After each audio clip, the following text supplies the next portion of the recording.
This manhwa is about humans who are transported to a different world and forced to fight monsters. It starts 10 years ago when their world became a game and they became players who had to fight to survive in this new world. The players refer to the quest giver as the game master, and they were transferred to this world to become their puppets for the gods. Some gods just watched, and some gods join the game through avatars and choose players to do what they want, and because of that humans perished. This is Seihan lying on the ground, irritated by what happened because of all the things they went through, and the endpoint is humanity's fall. Then Seihan thinks that he wanted to at least beat one of the gods who put them in this game. There's one thing he can do to survive: go through the wormhole in the sky created by the gods. But there is a rule that a chosen avatar can't enter that wormhole. He's one of those who can't use that to leave that world. Seihan believes that his god would simply blame him for losing the game. Then, all of a sudden, a notification screen appears, informing him that he has the bad ending, A Lonely World. Seihan agreed that what happened was a bad ending that fit the title A Lonely World, but then we discovered that he's the only one who survived the game. Another notification screen pops up congratulating him on finishing his playthrough. The notification change said that the game would shut down. Angered by this, he stabbed the notification screen, thinking that he would be stuck in the game since he didn't get the true ending. Seihan aims his sword at his body to end himself, but suddenly another notification screen pops up saying that there is a DLC available in the store. DLC stands for downloadable content. Then he tried to check the store and found a package saying that he could get a second playthrough. He immediately thinks that this is his chance to get things right. That package cost 1 million points. Luckily Seihan saved his points the whole game, racking up 1.7 million points. Without hesitation, Seihan bought the package, hoping this is not just a joke by their gods. He wants to do the whole game again, but this time he wants to change the ending he got. Then a new screen pops up saying he should try to get a new ending, and with that Seihan's first playthrough ended. Seihan wakes up on a bench in his college, checking the surroundings. He confirms that he restarted everything. Seihan hasn't felt this peaceful in a long time until a girl named Jisoo approaches him and asks what he's doing. Jisoo is younger than Seihan and good at socializing. He talks to Seihan when he's alone, and they knew each other because of that. But they were never really close to each other. Jisoo thinks that Seihan just played games all night, that's why he's sleeping on the bench. Then Seihan asks Jisoo what the date is. That day, it's August 17th, says Jisoo. Seihan has thus confirmed that he restarted the game for his second playthrough. Jisoo asks Seihan if he's still half asleep. Then Seihan answers that he did play a non-stop game of life and death. She warned Seihan that their class was about to start. Seihan thanked her for everything she did to help him and be there for him. Jisoo told Seihan to go somewhere else because she saw someone. This guy is Jonghyun Lee, and he used to follow Jisoo around and call Seihan a video game addict. Seihan tries to remember what happened to Lee on his first playthrough, but he can't remember him. Maybe he didn't survive the first stage. Jisoo, being a nice friend, asked Seihan to move somewhere else because Jonghyun might harass Seihan again. Seihan asked Jisoo why. She said that he couldn't stand in days ago, but of course, it wasn't just days ago for Seihan. It's been 10 years because of the game he was part of. But Jisoo is sad that she is uncomfortable around him because he sometimes stares at her like a creep. And she just wants to avoid talking to him. Then Seihan remembers that this is the day 10 years ago when they were talking and Jisoo pointed out about some commotion in the distance. She's thinking that they are shooting a movie. But actually, it's the start of the game that the gods created for the start of his second playthrough. Goblins rise from the ground, screaming at the top of their lungs, but the people around them think that they're just kids cosplaying monsters, thinking they're just shooting a movie. Jisoo, curious about the appearance of the goblins, tried to approach them. But Seihan stops her because 10 years ago, Seihan and Jisoo tried to approach the monsters and remembered that someone in the crowd will get stabbed by the monsters. Jisoo asks Sehan why she stopped her, then suddenly someone from the crowd screams, "Somebody got stabbed." The monster started giggling and completely slashing the guy's body, and the other monsters started laughing. Jisoo was shocked by what she just witnessed. The monsters screamed, and the crowd started panicking and running away from the monsters, but that was the moment the goblins understand that they are stronger than them because they are running from them. Turning your back on them is the best opportunity for them to attack. And then the goblins started attacking the humans near them. Goblins hunt humans for fun and really enjoys it. Sehan grabs Jisoo's hand, telling her that they have to get out of there. Suddenly, a goblin attacks Sehan, but Jisoo clenches her teeth and jumps in front of him to protect him from the attack. Sehan remembers that in the past, Jisoo did the same thing. While he cowers in fear, she tried to protect him and got stabbed in front of him. He remembered the feeling of Jisoo's blood spraying all over him and just ran, leaving behind Jisoo. But he's not the same guy 10 years ago who just froze in front of the monster. A notification pops up saying that his second playthrough is about to start. Sehan knows that he's much stronger, and before he attacked the monsters, the goblin was surprised by Sehan's action.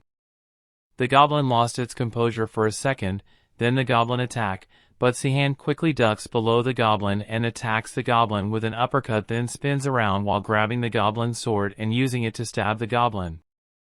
At the same time, Sehan remembers what happened 10 years ago, and telling himself that he won't let that happen again. And then the notification appears, tells him that that was the new record someone got for killing the first goblin on that stage.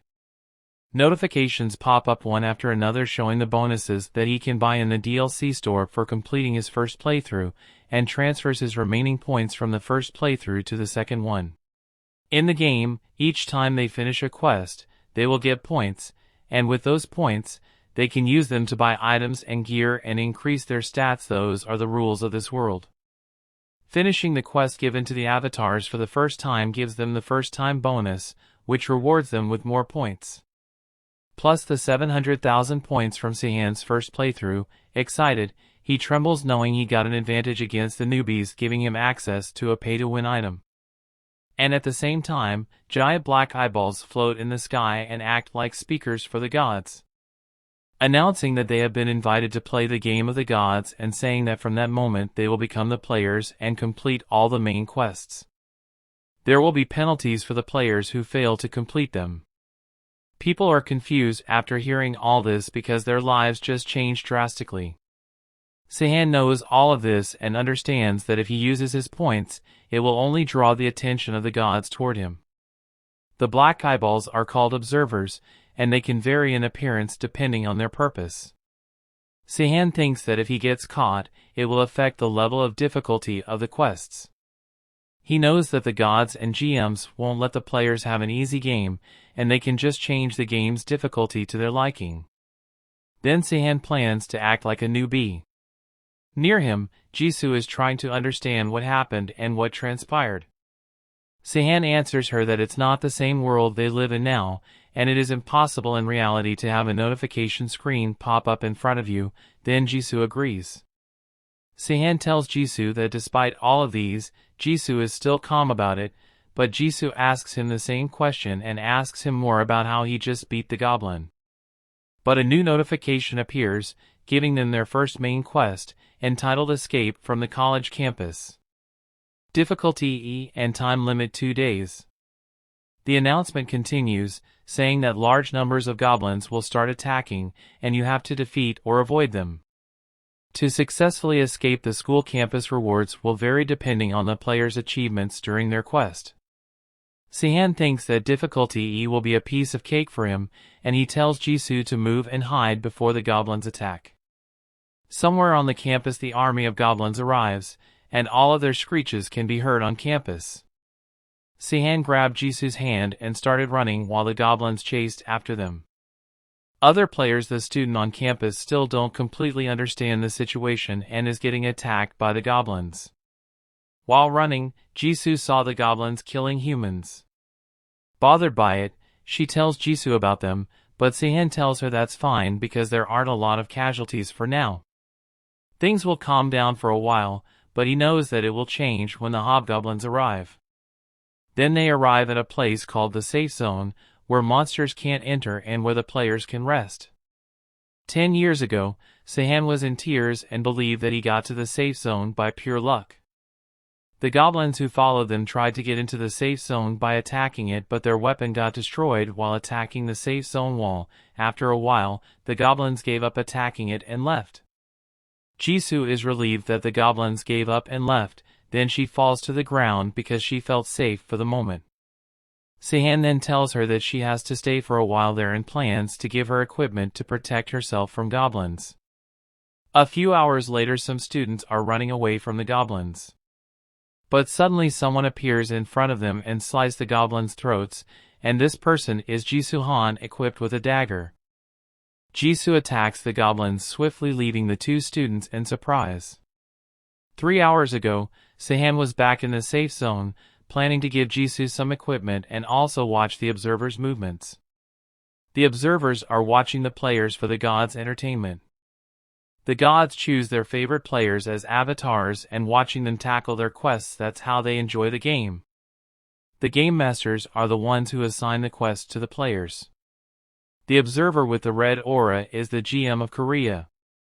The ARK2s. Sehen then lay on the ground to make the observer lose interest in them. After half an hour, the observer left to find other players. Sehen thinks that's why ARK2s can't become a high-tier GM because of his lack of patience, but that's better for them. Then Sehen checked the forums and got surprised by the light, but it seems that it was only visible to him because Jisoo didn't react when he opened the system screen. Once he opened it, it was a forum used by the gods for general discussions and guides. It looked like a common internet forum. He entered the chat room under the username Anonymous User 48. Suddenly someone started chatting in the room, and the Greek boss asked him to introduce himself and the others started chatting. It seems like in this chat room people from all over the world use it and have different servers for different countries. The people in the forums are looking for the avatars they want. Sehen understands that he can use that forum to gain information on the GMs. After that, Sehen then checks out the store, and there's a lot of good equipment, some of which is still locked because of the main quest. Sehen kept on browsing, looking for equipment that might suit them, and found the multiplayer package, which he got by finishing his first playthrough and giving him access to create a party, and there are party rules. Once you are in the party, party members cannot betray each other, and you can recruit up to 5 party members, among other benefits. But you need at least 20,000 points to create one. As we all know, Sehen saved up 700,000 points in his first playthrough. Then suddenly other players reached the safe zone and started grouping up. The groups then started attacking the goblins near the safe zone. They saw one player getting attacked by the goblins and helped that person, but they suddenly got surrounded by the goblins. Sehen decided that it was time for them to move out, so he gave the dagger he got from the goblin to Jisoo, and she thanked him. Sehen for giving him the dagger. Sehen gave her a VIP brooch, which gives her a buff to recover the wounds faster and increase points gained by 20%. Jisoo asked him where he got it, and he answered that the goblin dropped it after he killed it. But Sehen bought it for 10,000 points, and he bought one for himself for 20,000 points in total. It was a good item because it gives the ability to recover wounds, and earning 20% more points is a great deal. They finally exited the safe zone, watching the area around them. Meanwhile, the GMs are talking about the players they watched, and this is the GM of Korea who found the avatar he wants. Arcadis called her the Celestial Slayer.